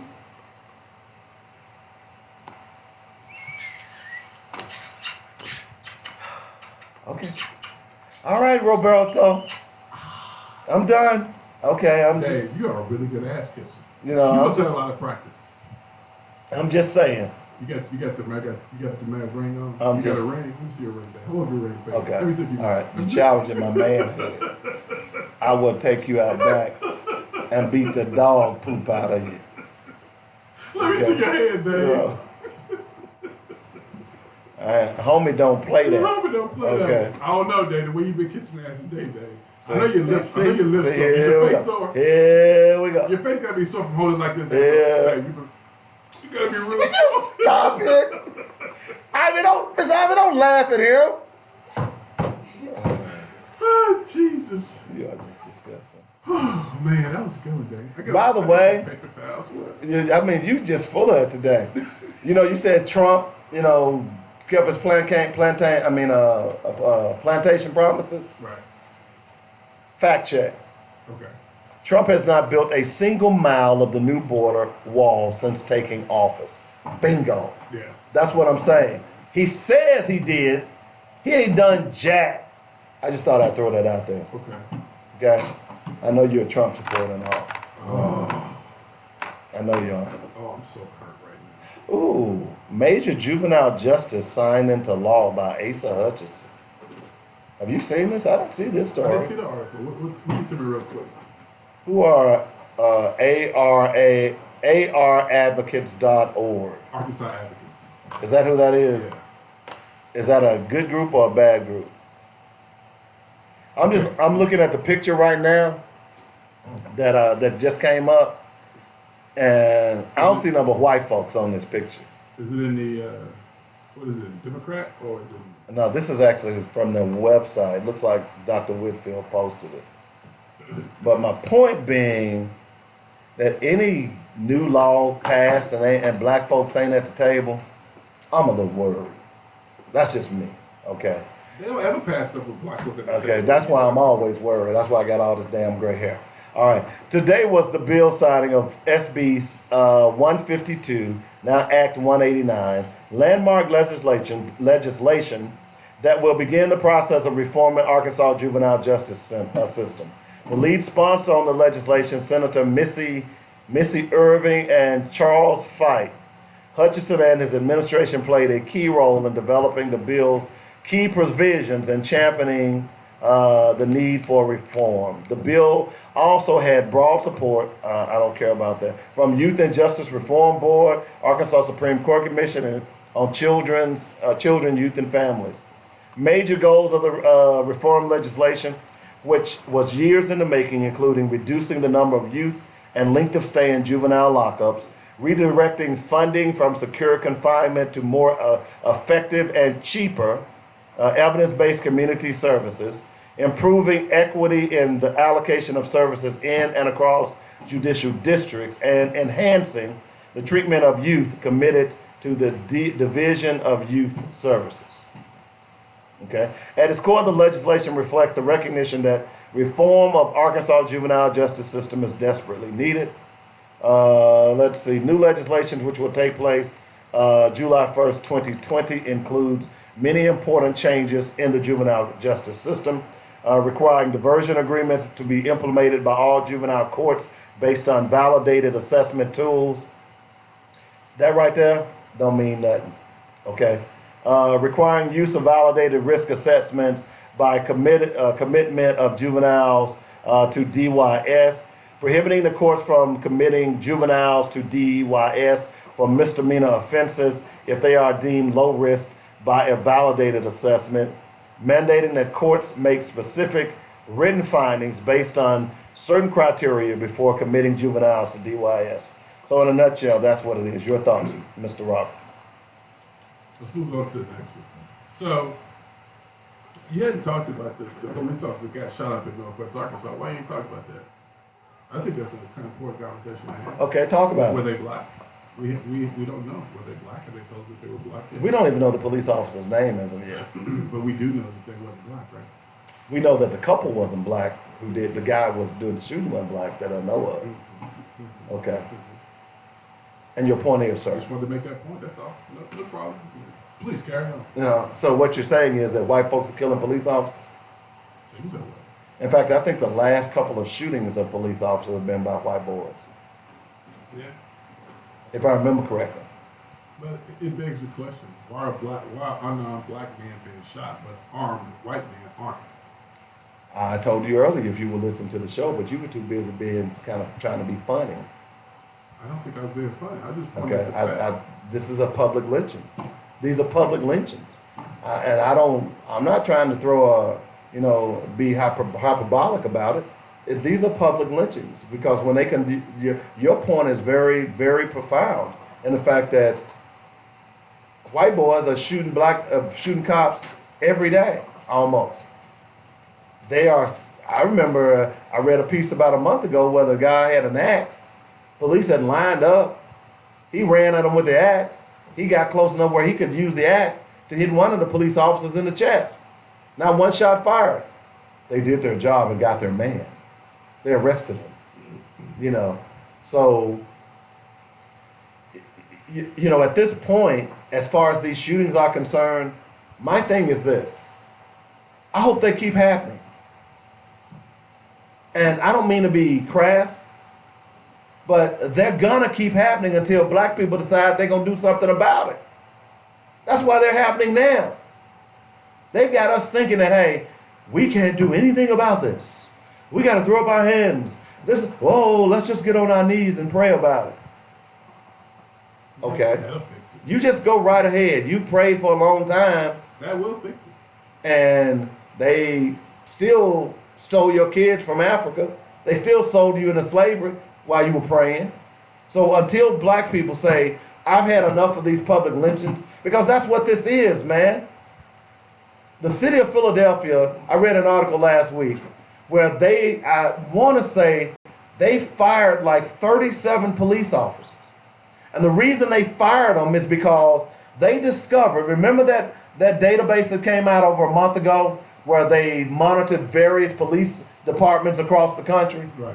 As it relates to their social media accounts, Yeah. and come to find out that these police officers were racist. They were members of KKK, saying racist things. I mean, if those people are police, now this wasn't Philadelphia, Arizona, Phoenix, Arizona. There were a number of other cities. That's why when the mayor was right here last week, I asked him the question. I said, at what point does the city of Little Rock, considering the lack of trust for people in the police, at what point did you go back and start doing background checks on your police officers based on what we've seen in the news around the country? We got to start looking at It this. doesn't matter, man. It does matter They because hired a black man. They hired a white man who admitted that he went to a Ku Klux Klan. I agree. He should. He said he went by accident. Yeah. So those white sheets didn't give it away, huh, He dog? didn't give it away. He went by That swastika didn't give it away, huh? Swastika did not do it. The Heil Hitler chance didn't give it away, huh? Did not do it for him. The burning cross we drove up no. did not do it for him. Oh, wow. But my point is that he openly admitted he went to a Ku Klux Klan convention and he worked for the police department. But again, that was my point to the mayor, is that based on what we're seeing now, at what point do you not start going back and doing those background checks? You have to do them.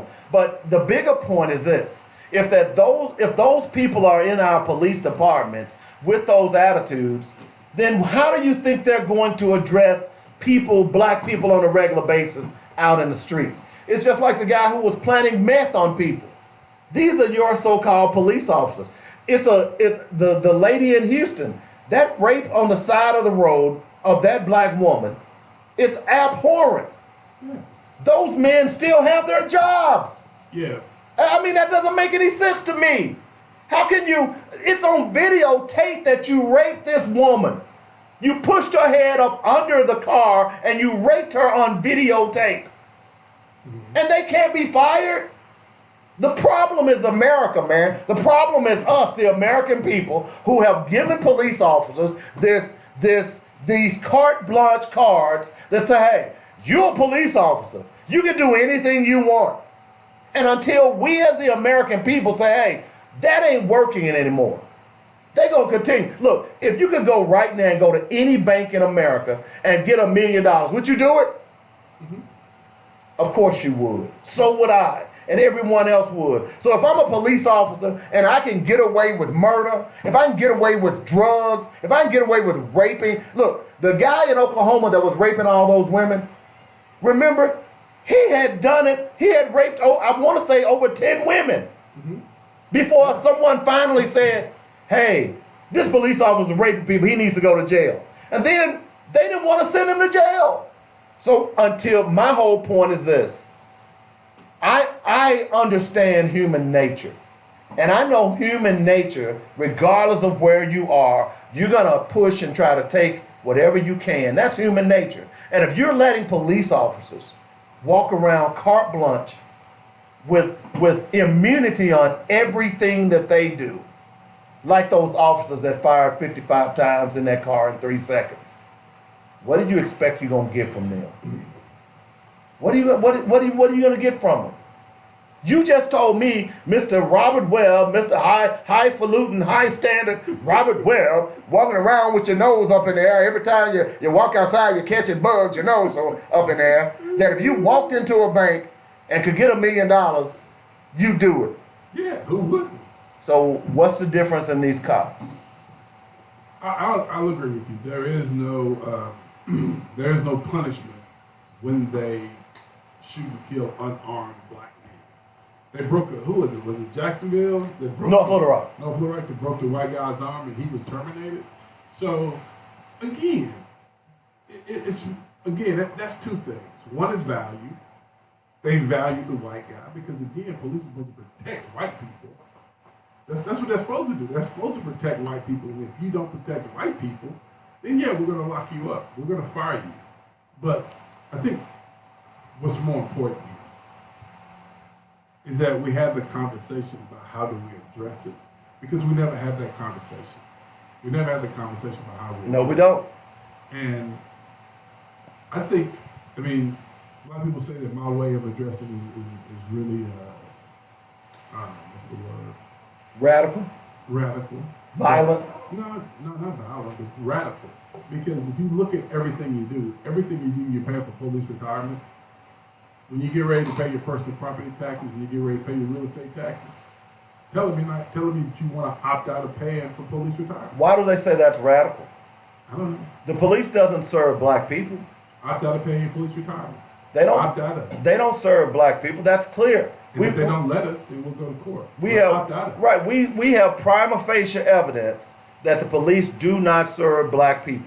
We see it every day. But so we can't blame that on the police alone. No, you can't. Because it's not like the police by themselves have determined that we have no value. That's also determined by people who look like you and me and people who don't look like you and me. So this problem is not just with the police. I'm glad you brought that up. All of us. I saw an interesting movie on Netflix over the weekend. It's called Race and Privilege. Okay. And I thought it was going to be a movie, but it ended up being a docudrama where they would actually talk to you in the movie.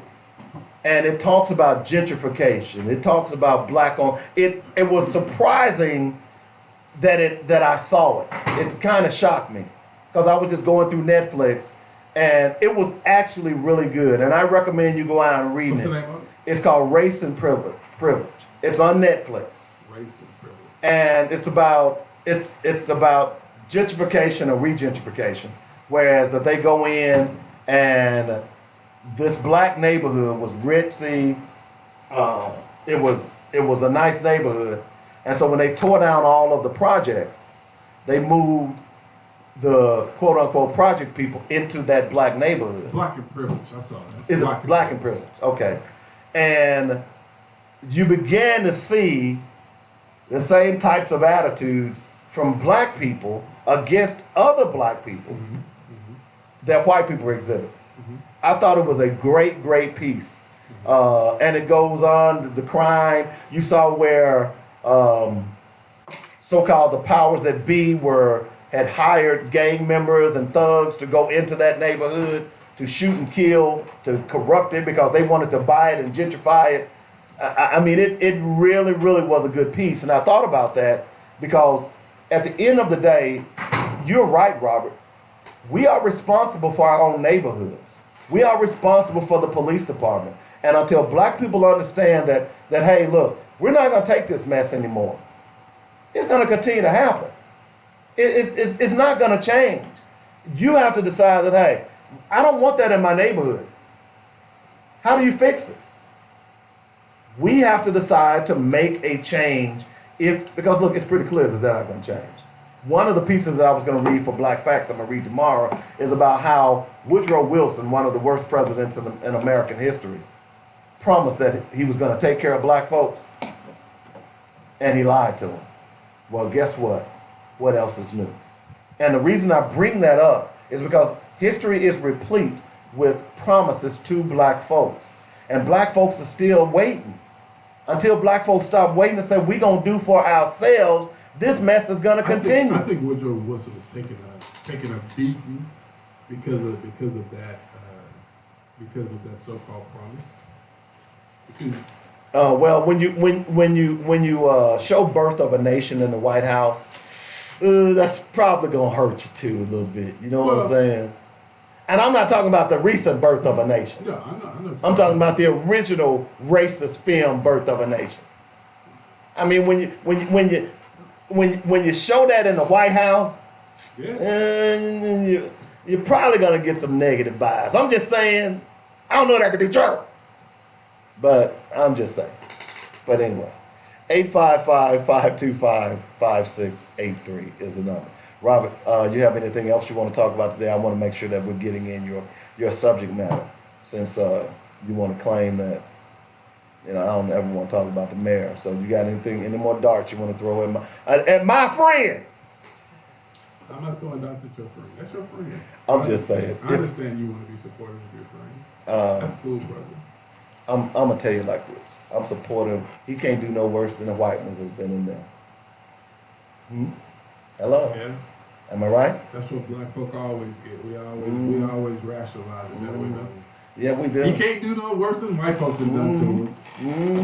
We sure do. I get that. That's a good way to Don't look at hate. it. That's a good way Why to y'all always beating up on the black man when he just I get ain't in beating there? up on a black man, but you know what happens? I don't think you like black people, do you?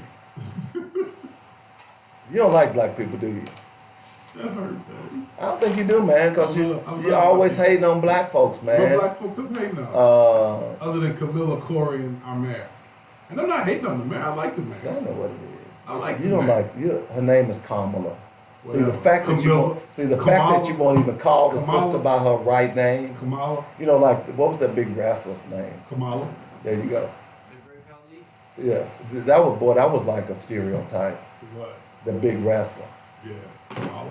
Yeah, and he would come out there in like what was that thing? A loincloth or Just something. long talk, yeah. But anyway, I'm just saying, man, it's I understand the thing. I'm not too sold on Kamala Harris either. I'm telling you, I want Elizabeth Warren. Yeah, but I like the man. I want to see him be successful. I want to see him be successful. But I also want our people to see that success as well, to enjoy that success because we are a part of it, not because But it was done on our backs. but but the point is that our people have got to get active. No, Dave, don't do that.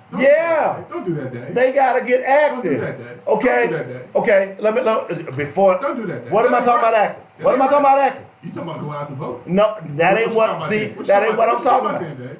I'm talking about getting your voices heard. And how you do that? Whether it's spending your dollars, or going out to vote, or going to city board meeting. So often we assume you and I assume that people have the same knowledge level that we do. And unfortunately, they don't. But we criticize them for it nonetheless. Ignorance of the law is no excuse. I think black and privilege was a great example of people making assumptions about folks. I mean, man, think about how many times people in the black community have been stumped on, promised something, never got it. And now you're telling them if you want something, you better get out here and work for it. These people have worked So for why it. you sitting And people around? have still done them wrong. So why you sitting around expecting, if that's the case, instead of you sitting around waiting for them to give you something, why aren't you saying, okay? Well, you know what? That was a bad, poor choice of words. I shouldn't have said give them something. But they have worked for whatever it is that they were trying to get. And people promise them something and they never get it. I don't care if they promise or not. Why haven't you collectively in your own mind? Look, when you need to eat, what do you Because say? the brothers like you who sit there and say that. What? Y'all need to get out here and get off y'all asses and do something. Right. So when you hungry and you need to work, eat, what do? You go get a damn job, right? Huh? So you got to get that attitude collectively as a black people that we hungry, we been fed, we lost in the wilderness. Again, Bougie Dave, you make the assumption that these people haven't done that, and that's what's frustrating for me. Where's the proof? Wow. Where's the proof? What have they done it? My stuff on me. Where's the proof? I just did. Where's the proof? The proof is out there. Okay, because I know they don't shop at black businesses. They ain't even got a vote. But Dave, what Okay. black business are you talking about? It don't matter. If you don't eat at a black business, then you pretty much live. Okay, but it don't matter though. Or getting your hair done. But still, What else is there, Dave? okay, but what still, else is there look, that we can look, that we can select? my oncologist is black. So you talking about one damn doctor? Look, my neuro Name me a black dentist. my neurosurgeon is black. Name me a black dentist. There are a couple of Name me a black dentist. here's the problem. See, when you say that to me, no, wait a minute. Just name the dentist. I don't know any here. We talking about here. We ain't talking about nowhere else. Wait a minute. Don't you take me down the street. What? You put me on 40, Negro. You tell me right now. Tell me right now. When you say that to me, see, I think from a aspect of Meharry Medical College. Don't take me nowhere else. Wait a minute. No, dog. Stay centered. I'm just saying Hey. that I've known plenty of black dentists in the past. We're talking about Little Rock. We ain't talking about down. We ain't I'm talking pretty about sure that. Don't put me on 40. Is Dr. play. Jerry Jewell still a dentist too? Hey, Dr. Jewel ain't alive. Stop it. Oh, well. Jesus. Well, look, I ain't lived here a long time, okay?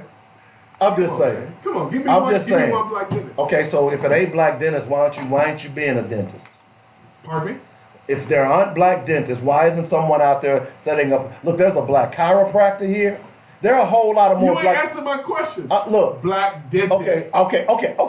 Can I hear it? I don't know of one, but I'm willing to bet thank you you very there's much. one here. Okay, find one then. Okay. Challenge. Challenge. Okay. So you said you accept my challenge. Okay. All right. Okay. Somebody, if you know a black dentist, text it to me. In Little Rock. I ain't talking about Pine Bluff. I ain't talking about Mississippi. I ain't talking about Nashville. I'm talking about Little Rock. Text me a black dentist. Just one. The last one I had died. What, 3 years ago? You my patient, my brother died. Let's see. Did you find anything? Marcus Black DDS. And I write his last name is Black. Well, Marcus Black? His name is Marcus Black. Okay. Just because his name Marcus Black don't mean he's black, dog. Look at that. He just gonna make us up. He is, and they ain't black. It says